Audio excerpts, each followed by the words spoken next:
good? Someone good? All right. Go ahead, Coach. Well, guys, as always, appreciate your guys' time on this lovely Monday afternoon in Boise, Idaho. I love the button-up.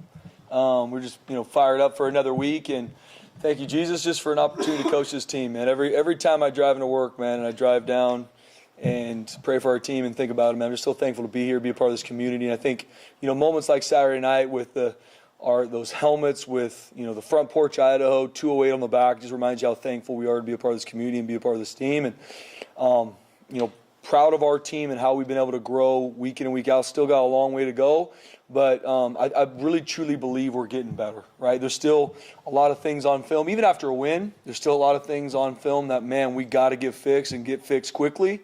But proud of our team continues to grow week in and week out. Proud of how we were able to respond to some adversity in the game, continue to thrive and improve. Feel like our defense, like we talked about last week, played better. Still lost a lot of meat on the bone there, even defensively, but played much better, played at a high level, and were able to eliminate a lot more of the explosive plays that we had given up prior. And offensively, too, man, did a really good job. Still a lot of plays out there. We had way too many drop balls, had some third downs that we need to execute, had some missed run fits by our running backs and offensive line that can't happen, but we're able to be successful. And special teams-wise, our guys are playing much harder on special teams. Man, so proud of Boomer being able to create touchbacks for us. We're 2 for 2 on field goals, which is huge. Never take that for granted. Obviously, great job by App State. They had the ghost returner play against us that we didn't execute. We've practiced it, but obviously have not done a good enough job with it, and that's on us as coaches. And hats off to them. It was a good scheme, and they were able to get an explosive return.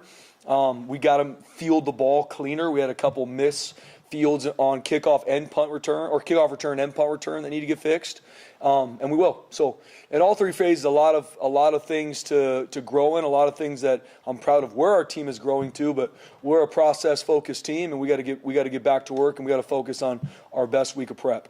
In regards to Jaden Mickey, he's doing much better. Like I said, I saw him after he was released from the hospital on Saturday night. I was able to get some time with him, and he was doing much better. And even talking to him about the moment itself, when the hit happened on kickoff, and everybody saw kind of what happened on the field, and he was just back and forth saying, "I can do all things through Christ who strengthens me. I can do all things through Christ who strengthens me." I was telling him this, and he started crying. Chokes me up being tough because he said, "My dad told me that every night before I went to sleep." And once again, this is a young man that obviously an alum of Notre Dame, but he's lost his mom. He's been through a lot, and seeing him even come back from that injury, like I said, he's going through concussion protocols, but all tests and everything are negative for everything else, which is thank you Jesus for that. And so he's going through concussion protocols still day to day in regards to if he's going to be able to play this game or not, and we'll walk that path accordingly. Same with Roger Carrion. He's going to be day to day on if he's going to be able to play or not, and we're going to continue to walk that path with him. So with that being said, obviously huge opponent this week, man. Think the world of Marcus Freeman. Was blessed to be able to meet him this offseason at an event. And, obviously the success speaks for itself in regards to him as a coach and him as a defensive coordinator, him as a leader.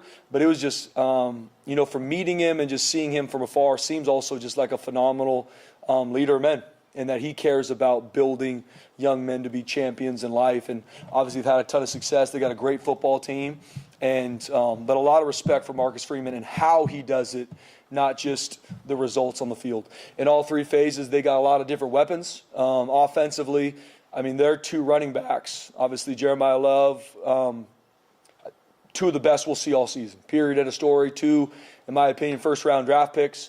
And we got our work cut out for us stopping them. They got great schematics. Their offensive line's really good. They got receivers that can beat you consistently.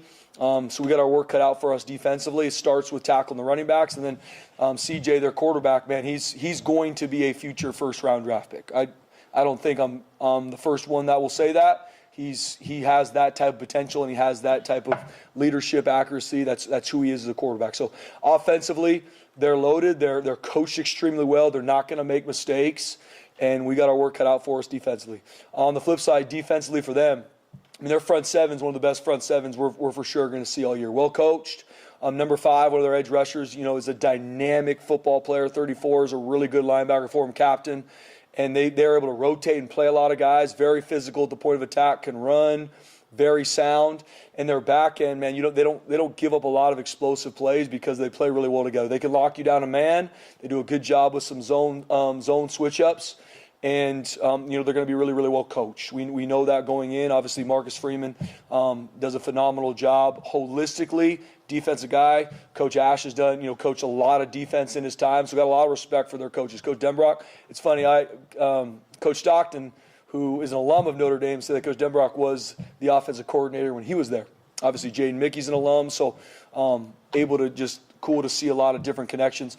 And then I think the phase that they are needs to be talked about more, even with their team, is how good they are in special teams. I mean, they play relentless on special teams. I mean, it's inspiring to me just to see how hard they play on special teams.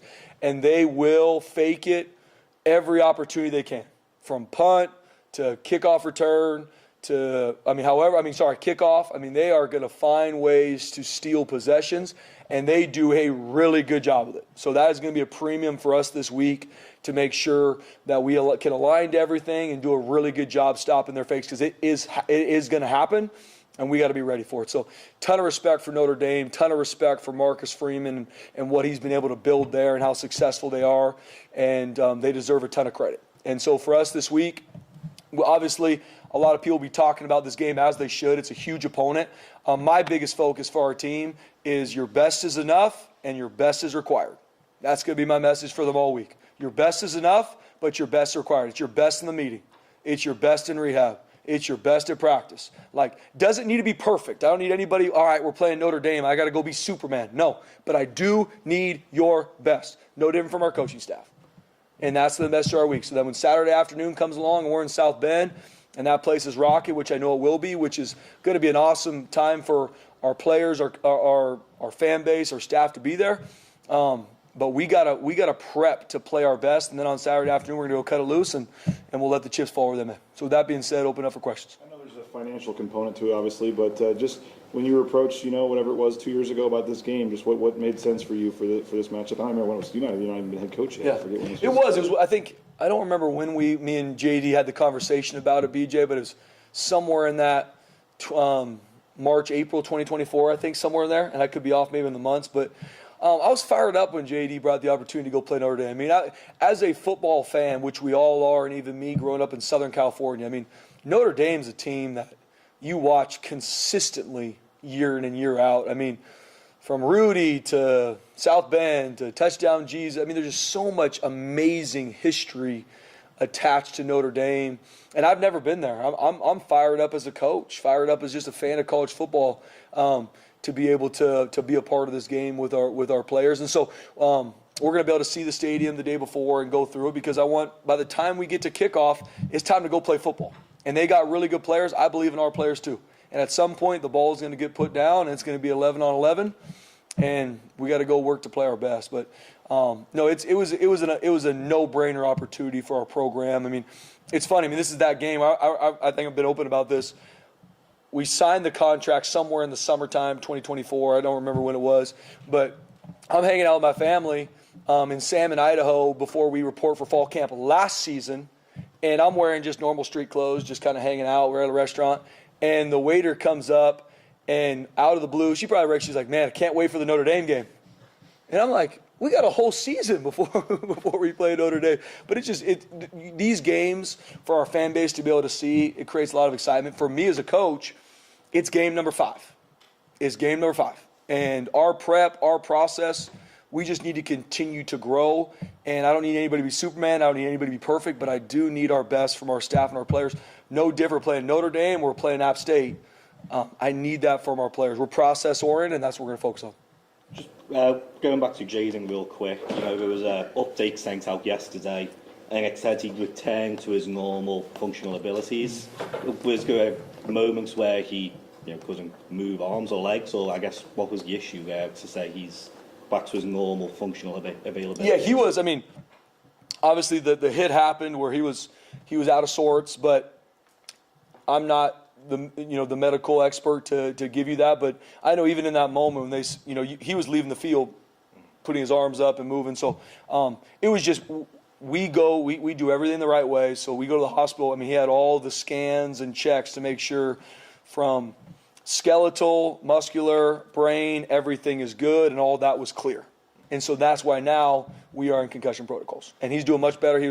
He's going through a lot right now in the training room and riding the bike and going through all of our concussion protocols that are mandated through the NCAA, which are a good thing to protect players. Obviously, concussion protocol, you have to, let it do its thing. Yep. But, how badly do you see him wanting to get back, especially for this game? Yeah, I've as an alum, he's fired up to be able to go play this game. But I had a conversation with him and his dad, even the night after, like, we are going to protect Jaden. We're going to walk this path. We are going to always put our players' health and care in front of them going to play football, right? Period, end of story. And so we're going to, if that means he doesn't play, that means he doesn't play. But we're going to put the young man in front of him playing football. Obviously, as an alum of Notre Dame, he loves Notre Dame. He loves a lot of those teammates are still there of his, but he had an injury, and we got to walk this path the right way. Even if he doesn't pass protocol later on in the week, I'm assuming he's going on. He's coming with us no matter what. Yeah, absolutely. Good question, bro. There were a couple helmets that flew off in that game. I know you guys had those were brand new helmets, right? Because you're going to auction them off, whatever. Was there some issue with the helmets? Or?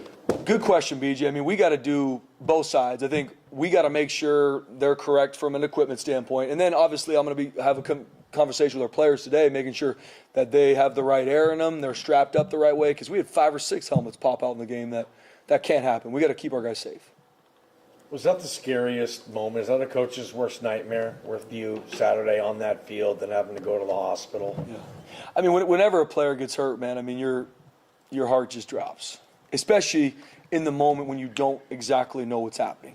All injuries are brutal, right? Even when you see that it's a leg or something, it's brutal. First off, because you care about the kid and you know how much they put into work and prep to play a violent game.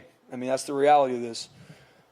Especially in that moment with Jaden, you don't know, right? I mean, you just don't know. And not that my mind went negative, but I immediately started praying, because outside of that, I couldn't do anything. I believe that prayer works, but outside of that, that's all I went to, because those are scary moments. And my heart dropped because I love that young man. I know how much he's poured into this football program to play. And in that moment, those are hard. Absolutely, Johnny. Those are hard moments.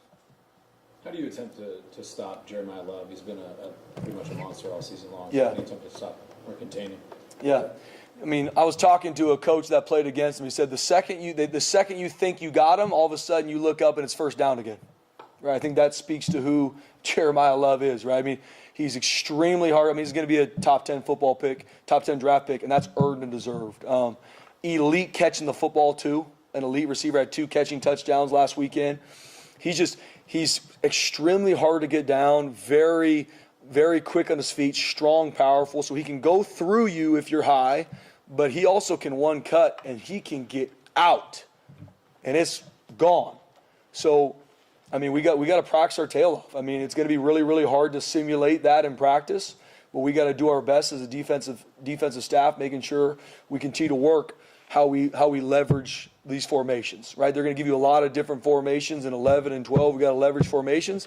We got to do a good job tackling low and finding a way to get him on the ground. Jeremiah Love's going to get his, right? You go into a game with elite football players, there's not a schematic call that all of a sudden is going to take Jeremiah Love out of the game. It's not. We got to play sound, we got to play discipline, and we got to be relentless. This cannot be a one tackler type game. We got to gang tackle Jeremiah Love because he's an elite football player. In terms of just, you mentioned going to see the stadium on Thursday, but you said it's also Game 5. I mean, it's one game, it's non-conference game. But playing Oregon last year on the road, playing Penn State, I mean, playing some of these other powers or ranked teams, does that do anything for the guys? I mean, you're competitive in both those games, just to kind of see that it is just another game. Or? Yeah, BJ, I think every year's a new year, though. And I was thinking even this week, yesterday, and thinking about Oregon and Penn State. But we got a bunch of guys that they watched that game on TV because they weren't even a part of this team. Right, so I'm going to pull on some of those, but every year's a new year. This team is way different than last year's team. And so more just for me as a coach, leading our staff and our players, just making sure that I don't want anyone to live, because sometimes when you have these big games, it's, oh, now I got to be someone completely different. As a coach or as a player, I want everyone, but I do want your best. Like, we need our best teaching this week. We need our best enthusiasm juice from our coaches. No different from our players. Like, that's really going to be my message, because it is going to be an awesome game, awesome atmosphere. But it's going to be no different when it's game number 6 and we're playing New Mexico in the blue, right? I'm so process-oriented that it's all process over outcome, that I believe that's how you can be consistent. Now, I don't have any idea how Saturday afternoon is going to go in South Bend, but that's my message. Because just the reality, there's going to be, well, this week, coach, I'm ready to give you my all. It's like, I needed your all last week, right? Like, I need your all 2 weeks. Like, no, I want your best. You come to Boise State, you are going to be held to high standard to give your best every single meeting, every single practice. And then when it comes to the game, go cut it loose. However the game goes on Saturday, we're going to still learn and grow from however it happens, because we're going to be focused on our process. We saw Breezy warming up in pregame Saturday. Is it safe to say he's close to returning? He is. Yeah, as of right now, he should be able to go through all of practice and be able to compete. What that looks like for him in the game, just even in regards to reps, we'll see with the 3 guys right now that have done a good job. But he's worked his tail off to get back and get healthy. And as of right now, he should be able to practice and be available. 4 games in, Spencer, how well do you feel like you know your team? I mean, you only know once the Bulls start flying, and now you've had 4 opportunities to watch them on game day. So how well do you feel like you know your team at this point? Yeah, Jay, I think I have learned a lot about our team, but still learning every single day. And I think that's what I try to always be as a coach, because I think the second you feel like this is who we are, it can change in a moment, right? Positive or negative. Oh, man, we're a team that is this way. And you just assume that, but don't continue to uphold that standard or celebrate those habits, that can waver quickly, right? So, but I've learned a lot about our team. I've seen our team grow week in week. I've seen our team play with high effort and high mentality. I've seen our team respond to adversity. I've seen us not, but I've seen us do those things. So who are we going to be week in, week out? That's why so much, almost to BJ's question, I'm just about our process and our growth, staff and players. That's what I do. I don't make calls during the game. I'm not a coordinator. I'm about our players, and are we growing every single moment we can? And I do feel like we have. We got a long way to go. We got a lot of things we got to continue to work and fix, and fired up to do so. Is the plan to played keep 2 really good teams to start the season, in Miami and Texas A&M. Could have beaten both of them, Oh, yeah. and then crushed the last 2. What have they done in the last 2 weeks is better than what they've done in the first 2? Yeah, first off, I mean, they played 2 top 5, top 10 teams to start the year, right? I mean, Miami, I don't look at the polls much, but they're top 5. I think A&M somewhere around there, both undefeated. So, I mean, first off, they played 2 of the top 10 teams in the country. Both of them came down to the last play. And so, I mean, we're playing a top 5, top 10 team in Notre Dame. And I think just like anything, when you watch the game, there's some things that didn't go their way in those games. That's what happens when 2 top 10 opponents play each other. And it could have gone either way in both those games. Then you see how they played against Purdue and Arkansas, and they played elite. Obviously, even in those games, there's some things that I'm sure as their coaching staff are going to work to clean up. And you talk about growing week in and week out. I mean, you see how they played against Arkansas. I mean, they have grown week in and week out. Hats off to Coach Freeman and their staff, because they have. I mean, they are playing at elite level offensively. They're playing at elite level defensively. And we talked about special teams. I mean, they are on the attack on special teams. So what I've seen from them, and that's what our heart and our goal is for our team too, is for you to continue to grow week in and week out. And Notre Dame absolutely has. Is the plan to keep Eric Shenander on the sidelines this week? It is, yeah. It's something we're going to look at every single week. And once again, the reason that we played better defensively wasn't because he was on the side, but I think those are things that help. It helped bring more juice to our players, more focus. And in this landscape, like we talked about before, with iPads and the technology we're using, I think it makes a lot of sense to have a coordinator that wants to be on the sideline, being able to have them there. So going forward, this game, he's going to be on the sideline. Did you switch anybody else in terms of someone going We back did. up to the No, box? we kept everything the same because I wanted to use it as an addition and not change any dynamic on the sideline in regards to players going to their coaches. I want our players to be able to go get confronted by their coaches in regards to things to fix, encouraging them. I tell our coaches every game, we're like, our players are like boxers. We're their ring manager right next to them. Right when they come by, man, we're in the ring with them, and we're giving them quick pointers, and then we're getting them ready to go back out and get ready to fight. I wanted to keep that the same while still having our defensive coordinator on the sideline being able to, if he needed to bring all the starters or whoever's going in up, hey, quick corrections, quick hitters. And then I also wanted to be able to look into everybody's eyes and know, like, this next drive, I'm going to need your best. And I think we're getting better. Bone Phelps, is it one of those situations with the way he's playing, you're just going to have to find more snaps from him? I don't know if you can experience nickel with him, whatnot, what with the way he's playing. You probably got to get him on the field more. Yeah, Johnny, I mean, so proud of Bone Phelps. So proud of Bone Phelps. Mountain West Player of the Week, earned, deserved. And we talked about Bone. Walk on, safety, put on scholarship, switch from safety to linebacker, and has had a huge impact on this team.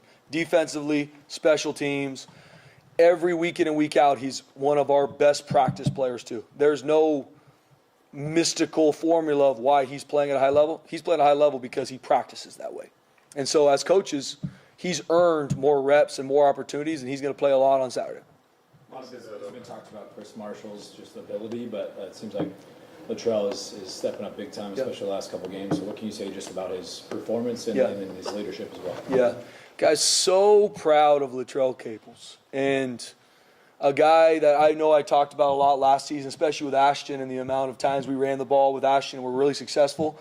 The amount of clips that on these big runs you see Latrell Caples blocking his tail off downfield to get the touchdown block for Ashton. And then fast forward to this year, he's grown even so much, not only in his play as a receiver and making people miss. I think he's tough to defend, tough to guard, but his mentality with how he practices, how he blocks for his teammates, how he encourages on the sideline. And I told him, I'll remember clear as day, even in Air Force, where I think it's a one-score game and our defense needs to get a stop. The main guy that I heard on the sideline saying, let's go, D, let's get the ball back, Latrell Caples. Latrell Caples. Because he cares about his team, and it always works this way. The guys that love and care about their team get a lot of individual recognition. Latrell Caples, whatever, how many yards he had on Saturday, 2 touchdowns, earned and deserved. When it comes to Latrell, I was talking to him after Air Force game, and he says he's in the wide receiver room letting everybody know, and you guys, the way you guys run your offense, it's oftentimes it comes down to a receiver block of whether it's going to be a 10-yard gain or a 70-yard gain or whatever. Compared to Latrell, that first got here, and when did it click for him? Because he seems. What does it speak to the developmental process? Because he's so different. Not different, but just he's grown a lot. Yeah, no question. Latrell Caples. My heart and goal for this program, built different. Our culture means building champions on and off the football field. And I think Latrell Caples is a perfect example of that. And Latrell Caples, but that's a two-way street, right? You have to want your life to be changed. You have to want to become the best version of yourself for it to work here. And Latrell Caples, that's him. And a guy that pours into his team, pours into growing to be the best version of himself. I backtracked to whatever it is 2 years ago where we're going out to do a summer workout and he tears his Achilles. Man, that's hard. A young man that football is everything to him and it gets ripped from you, it's hard. And seeing him battle back from the Achilles injury, find a way to go through spring ball, have a great season last year, coming into his senior year, continue to pour into his own development, his teams. I can sit up here all day because he's earned me talking about. He's earned the accolades because he's not only an elite football player for us. I believe whatever Latrell Caples does after this, he plays the NFL, he doesn't. He's going to be an elite human being in this life, and that is what makes me so proud. Guys like Latrell, but even like Chris Marshall, contested catch. Quentin Brown, contested catch. How cool is that? Ben pretty fearless going over the middle. I know there were a couple drops in the game, but in terms of going up and making a play on the ball, I felt like it was one of the better performances by that receiver group as a whole in a little while. What did you see out of that? Yeah, agreed. I think obviously the coach in me, we got to fix the drops, right? The details of my assignment, especially as we continue to grow, we can't have those. Those are pivotal moments in the game. But proud of how our guys are making the contested catch. Right? We're going to play Notre Dame. They're going to play man coverage. They got really good defensive backs. they're going to be able to lock our guys up if we don't find a way to make contested catches. And I'm proud of how they were able to do that much better on Saturday night. And so proud of Quentin Brown, man. True freshman, going out there, big-time catch, breaks his nose. And I joke with him, like, he's probably never going to have to buy another dinner in Boise, Idaho as long as he lives. When he leaves and his face is bloody and he looks up and goes like this, the sidelines go crazy. I'm like, legend, it's already over, man. Where are we going to go from here now, brother? You know, I mean, he's a great young man. It's been cool to see we got a lot of freshmen playing, right? And you're going to continue to even see more. There's some guys continuing to get better that we got to play and develop them. But no, I'm proud of that group as a whole. Obviously, as a coach, there's still a lot of meat on the bone in regards to where we can get them to, and they got to play. They got to prep to play their best this weekend.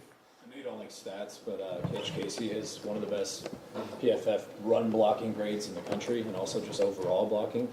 Just what can you say just about him as overall as an offensive player? Yeah. I mean, I've talked about Cage a lot. Cage is one of the few offensive linemen we've had here where he's a captain, voted on by his teammates, because it's not just about, for Cage, it's not just about him playing well, him being an NFL draft pick 10 months from now. It's him helping the team, and that makes the entire team look up to him, respect him. Yes, because of a skill set that he has that he's worked to achieve, but he's an elite teammate. He loves his team. The amount of conversations that me and him have in my office about what he can do more, how he can lead better, how he can have an impact, it's because he loves his team, and he's playing at an elite level. I mean, I believe he's going to be one of the top offensive linemen taken because I see him work every single day, and then I see him how he plays. You mentioned C.J. Carr. I mean, a freshman, but doesn't look like a freshman. What impresses you most about him? Yeah, first off, he can make every throw. He's extremely athletic, can run, can make every throw. But for a freshman, I'm extremely impressed with his decision making. I mean, he gives the ball exactly where it should be, on time, where it should go. He runs a pro-style offense that has a lot of shifts and motions and complications to it, and he operates it at a very, very high level. He's obviously played in big-time games and played really, really well. So I'm very, very impressed with CJ. Like I said, he's going to be a first-round draft pick when he leaves college. I mean, that's not just my opinion, and he deserves that. When you grow up around coaching like him, how does that really help a player develop? Well, I think when you're around it consistently like he was growing up, I mean, I think you fall in love with the game. You fall in love with what it takes to play this game, where it's not just going out there and throwing the football. Like, he understands coverages. He understands how a defense is leaning and what you're getting and how to take advantage of it. He understands it, right? He's hard to throw off. And I think a lot of that comes from, one, he loves football because he was raised in it. Okay. Thanks, Coach. Thanks, guys.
520 yards per game with this offense. What type of, is it a rhythm? What type of rhythm do you think you are in right now, Nate, or why the high yard production like that? I think if we're executing like we should, each play, we should be efficient, we should get yards. The biggest thing I'm still focused on is kind of the winning formula for football games. How many explosives are we getting? Are we converting on third down? Because you can get a lot of yards and not a lot of points. So it's just continuing to maximize, are we executing, are we efficient? How much of a, maybe not relief, but also how good has it been for you to see after that South Florida game, how the offense has really very quickly turned things back up? Yeah, football can change too, right? It can go back and forth in a second. So I think after the South Florida game, we were focused on our mentality and our finish and what that translates into. And I think we've improved in that area. Also, taking care of the football shows up every game. We did not do a great job of that, and we got to continue to progress there. But if we are operating like we should move the ball. It's always a work in progress, but what I've been pleased with is the improvement I've seen week to week. I think it was Quentin's touchdown grab. Unbelievable. Yeah, the fact that he still caught it and hit his face on the turf and came up with that big play, that was huge. Huge for our team and huge for him. He's an unbelievable young man. When you're a true freshman, I mean, usually you go into a game with probably a couple of very specific things you hope get called. So how was he kind of, because he almost had one against Air Force, had a moment against Air Force too, but I don't know, how do you think he's just kind of handled that, I guess? He's embraced every part of his role since he showed up on campus, and he's a phenomenal talent. He's going to continue to get better and better. He's still a young guy. He's still learning a lot of things. But the fact that when his number was called, he went out and made a big play and showed a lot of toughness doing it, I think shows a lot of positive signs for the future.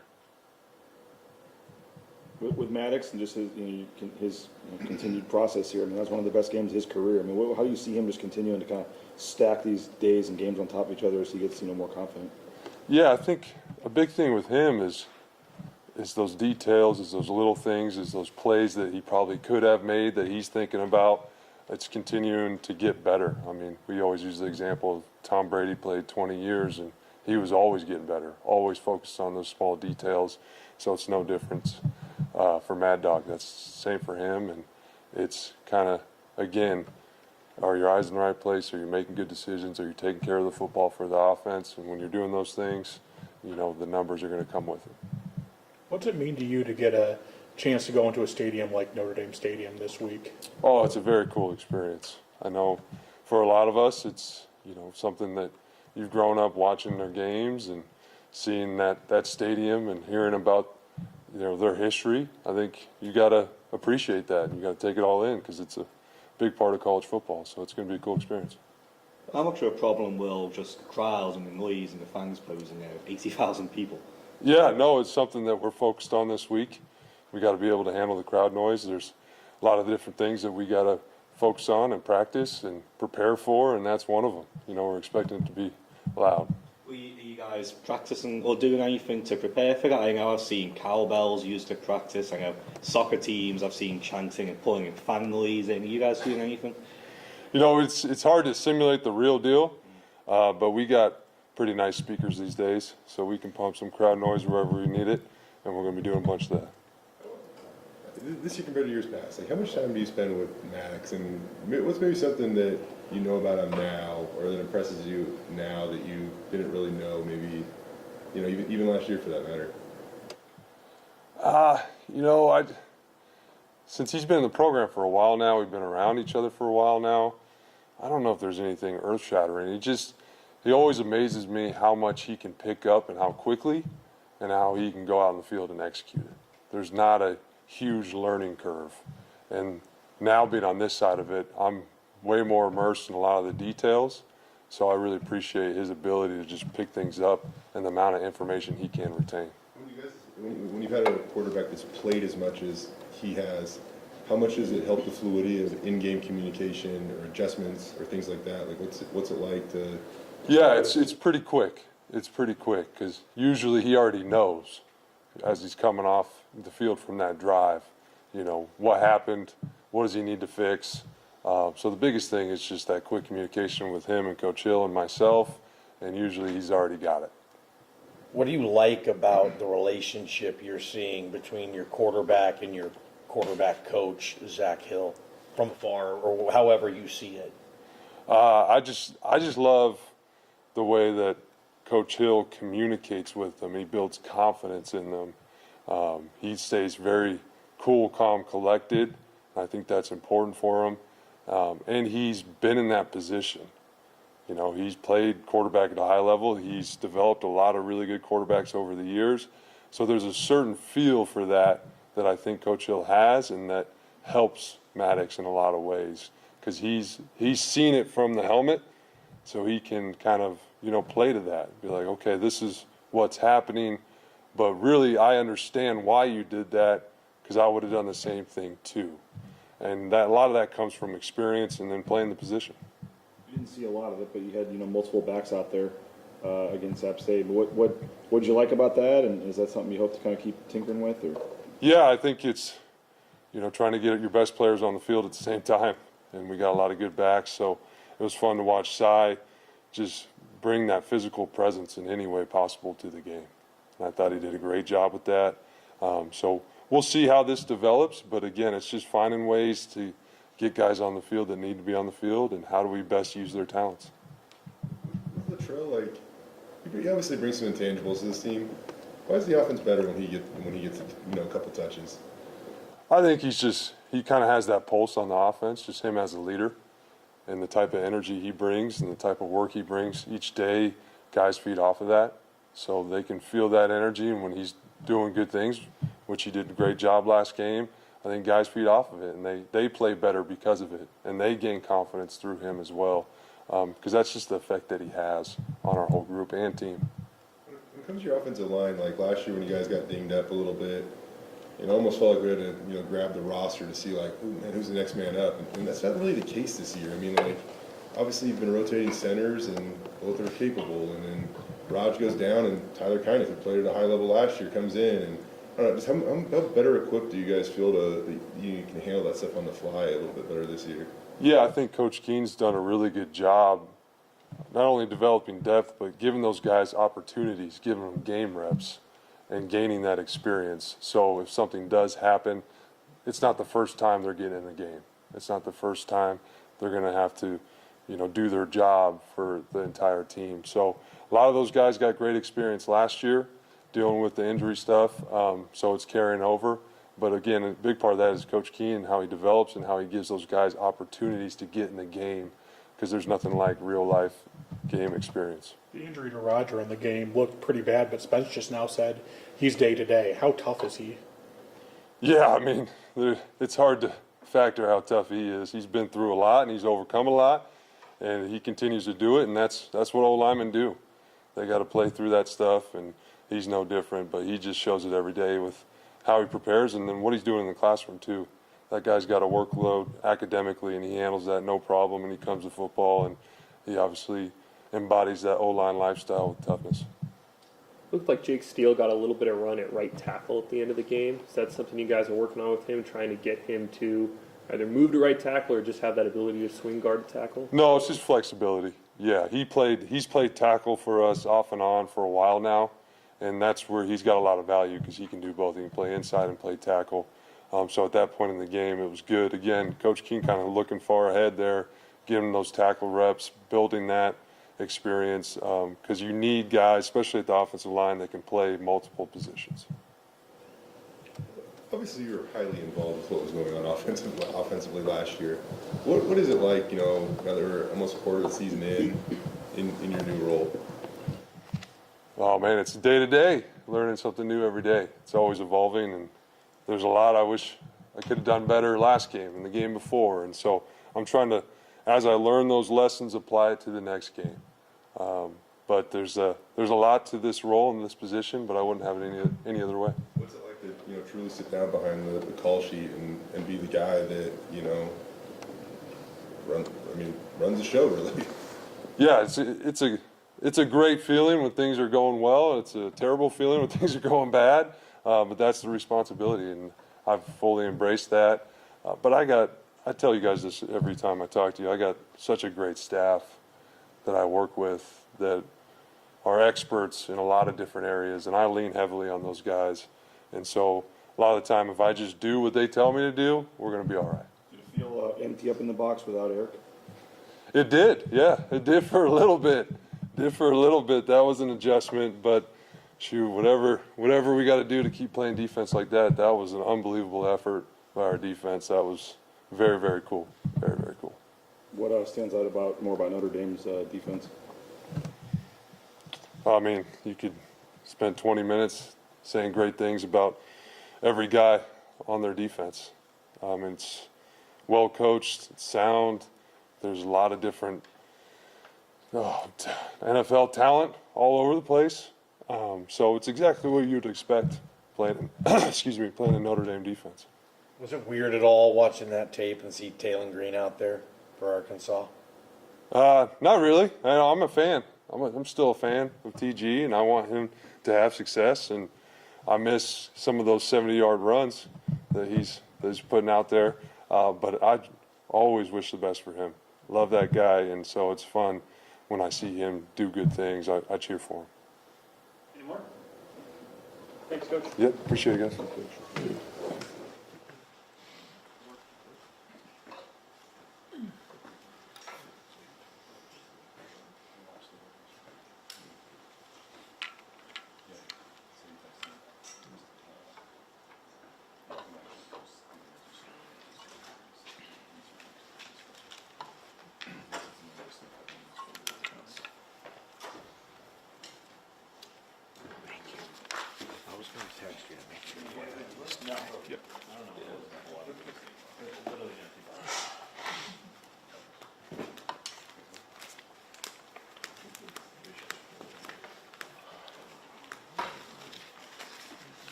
Always hope you're giving me a little extra. That's right. What are we doing, guys? You guys all ready? All right, go for it. What was it like being down on the sidelines on Saturday? It was good. It was good. Much different, obviously. Pros and cons. You can't see things as well, obviously, when you're right on field level. But I think the human connection, those kind of things, is much better. Kind of easier to solve problems when you can get the whole group together. Our coaches do a great job, but it's always better when you can get a couple of different position groups if there's, things that are happening communication-wise between two groups, or run fits or pass fits, or whatever the case may be. So I enjoyed it, but I think there's definitely pros and cons to both. What were the discussions like just making that decision? There wasn't really any discussions. I decided that I talked to the guys I talked to our leaders and our captains earlier in the week, and we had a discussion that doesn't need to leave those walls. And then on Friday, I just told the guys, it's a little too comfortable for me up there, right? Just like everybody. So it's time to get out of the comfort zone a little bit. I want to come down the field. I want to hunt with you guys. I want to be in the fight. I want to be able to tell you when you're doing a great job I want to be able to tell you I love you and look you in the eyes. And I also want to look you in the eyes and tell you it's not good enough or we need to get things fixed. And I want you to feel my urgency down there. Because like I said, our coaches do a great job making adjustments. But when they can get freed up to do those things, when I come down there and help with some other things that happen on the sideline. So which analysts or who's up there defensively in the booth, and how much are you relying on them? How important is their role now to tell you what they're seeing? Yeah, right now we've got B.J. Mullins, D.J. Killings, and Matt Fleischacker up there. Yeah, it's a huge role for them. And, with the iPads now, the most important things that I used to do up there before the iPad was, make some notes, draw some pictures, have those guys draw for me so then I can get the information to our coaches on the sideline because they can't see it down there. Hey, here's the formation, here was the play, here's what happened, we need to fix it. Now it's all within, a touch of a button. So, that piece isn't as important, but their job is still very, very important because they have to tell me personnel's coming in the game that I can't see, and they're also relaying information to me such as you've been calling this and this and this. They've been running this and this and this. It's more down and distance information. What have I been calling? All those kind of things that I normally would have right in front of me. But they did a great job with that. And then they're also now, instead of me having my sheet in front of me, they're giving me the reminders that I'm asking for. If it hits a certain field zone with a certain down and distance, give me these reminders. So they did a great job. He's facing one of the top running backs in the country. I know it's tough to stop him, but how do you attempt to contain Jeremiah Love? Yeah, I think we gotta fit the defense correctly, and we gotta tackle. And that's easier said than done. I mean, I've talked to multiple people that have said, man, you think you got him fit up, and all of a sudden it's 2nd and 7 or 2nd and 3 instead of 2nd and 7. So I think the emphasis on tackling will be huge. It's getting to that point of the year where you can't do a ton of live tackling, especially with some of our guys that have played a ton of reps and are a little bit limited. But we've got to emphasis on body position. We've got to emphasis on there's nobody on our team that can tackle high. We have to target low. We have to try to take his motor out. And we have to get multiple people to the ball. So it's going to be about effort. It's going to be about doing things the right way and proper leverage, I think, more than anything. You said you wanted to be on the field so you could tell them if the effort wasn't good enough or tell them that you love them or whatever. What was it like to share that moment with Amarion McCoy? Hey, it was great, man. And just, the internet is what it is, right? And there's a lot of whatever discussion, right? On his crew. I know me and him talked about that.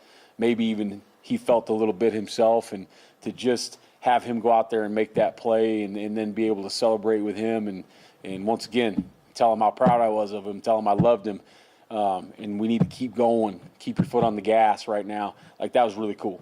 And to watch everybody else celebrate was really cool for me because I don't get to see that usually. Usually it's like I'm watching the play and it's like, oh, pick, 6, yay, right down to the iPad or my sheet. Now it's like I'm waiting for somebody to give me an iPad. I got no sheet. Now I'm just running around watching those guys celebrate and having fun with them. So it was pretty awesome.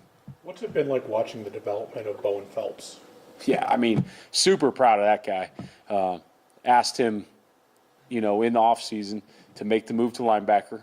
He was a little uneasy, as you should be. Played a DB his whole life. But we thought the skill set was going to translate really well. You go from being a safety, now you move down a level where your movement skills and your speed are now elite for that second level, which I think really helps him. The thing I'm proudest to him about is the physicality he's been playing with, and he's learned Mike and Will. So he's done a really good job mentally, really good job with his physicality, and I think he probably likes being able to eat whatever he wants so he can put on a little extra weight right now.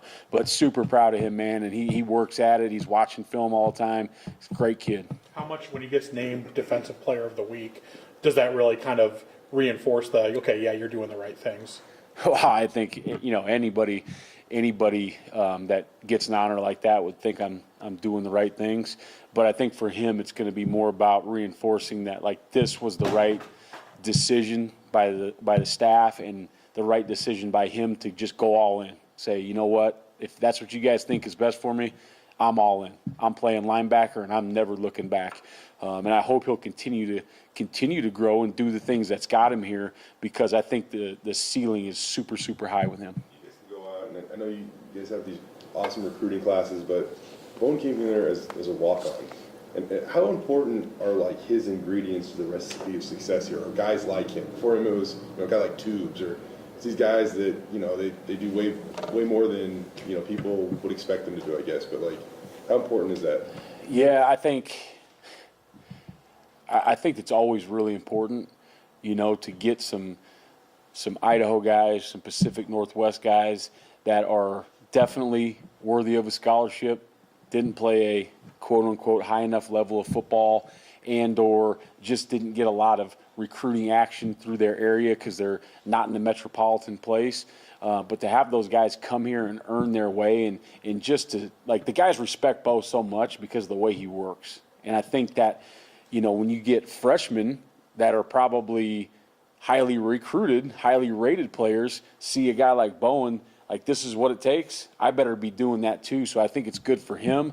I think it's good for the team. I think it's just good for the culture to see, how can a guy that, really wasn't recruited come in here and be the Mountain West Player of the Week? Like, this is how it happened. It happened the same way for Alex Dubner. So it's pretty cool. For a lot of these guys, this will be the biggest stadium they've ever played in. You've coached in some big stadiums. What's the difference between the sound levels of an 80,000 fans and 35,000 fans? Depends on which 80,000 fans. Because Albertson Stadium can get as loud as any of the big stadiums I've been in, to be quite honest with you. Now, I've never coached a game at Notre Dame, so I don't know what the sound level's like. But I mean, I've been in 100,000 people stadium that is ultra, ultra loud, like deafening. And I've also been in 100,000 seat stadiums where it felt like kind of we were at practice. So I don't know. I'm excited. I'm excited to find out for myself. I'll probably ask Coach Stockton, what it's like in there. I'm assuming it's probably loud. It's a great football tradition. So I think we're going to have to get ready for some pretty loud action. Good thing is when they're on offense, their crowd will probably be quiet, so it won't affect us too much. Playing at Oregon and playing Penn State last year and stuff, just to play some big-time opponents and stuff and big stages, does that maybe make it a little easier for a good chunk of the roster that have, played in a couple games like this? Yeah, I don't think playing a Notre Dame or Penn State or Oregon is ever going to be easier, but I think it's a lot of these guys won't be shocked, to your point, like when we go into a quote-unquote bigger stadium. They're used to that, we're playing in NFL stadiums last year, playing at Oregon, playing in the college football playoffs. I think they're used to that atmosphere, so that's a good thing. It's not like I've been part of that where we walk in and we look at the Jumbotron for 15 minutes and I'm like, whoa, what's going on here? So I think they're ready for that kind of thing, but obviously, you got to get ready for a really, really good football team, college football playoffs contender also, so it's going to be fun. Every time I run into Javen, he just has like a steadiness, JVM, steadiness about him. What do you think of the way that he's played so far this year? Yeah, he's played well. Helped to, I don't know, he have 1 or 2 sacks. You guys probably know, right? He had 1, but One? he helped clean up another. Yeah, 1.5, we'll call it, right? So I think some of that production is going to start to come, and we're going to see some people that are going to throw the ball a little bit more than we have early in the year, or at least drop back pass a little bit more instead of some quick game. So I think his production will pick up, but he is very steady. He's steady with his work. He's steady with his attitude. He's always positive. He's a guy that's never too high and he's never too low, and I appreciate that about him. He's not one of those guys that's going to just like get all fired up just because we're playing Notre Dame, and it's not going to be the other way just because we're at practice. He's always going to be right where he needs to be, and that's a really good quality. With Jaden Mickey, how scary, I guess, was that for you to see what was going on there on the other night? And just obviously with playing Notre Dame, I know Coach said he's in concussion protocol, but obviously I'm sure he'd give anything to try to be out there on Saturday. Yeah, it was very scary, especially because we had got done on defense. I didn't see it. I turned around and saw somebody laying on the ground, and I was like, guys, who's on the ground? And they're like, Mick. And I was like, uh-oh. So when I walked out there, and, the only thing I could relay to the people were hey guys, he's got his eyes open. I just saw him squeeze his hands. I just saw him move his feet. But anytime they get the neck board out and those kind of things, it's really terrifying, for that young man, for his family. Now, obviously, I just saw him upstairs. He's already watching film. That's going to be up to the medical people whether he plays or not, but he's going to be ready to play the game whether he has the opportunity or not. So that guy's a warrior, man. He's done every job we've asked him to do. He's played a couple really good games. I'm excited for the rest of his season, and I hope he gets a chance to play in this one. Thanks, Coach. All right, guys.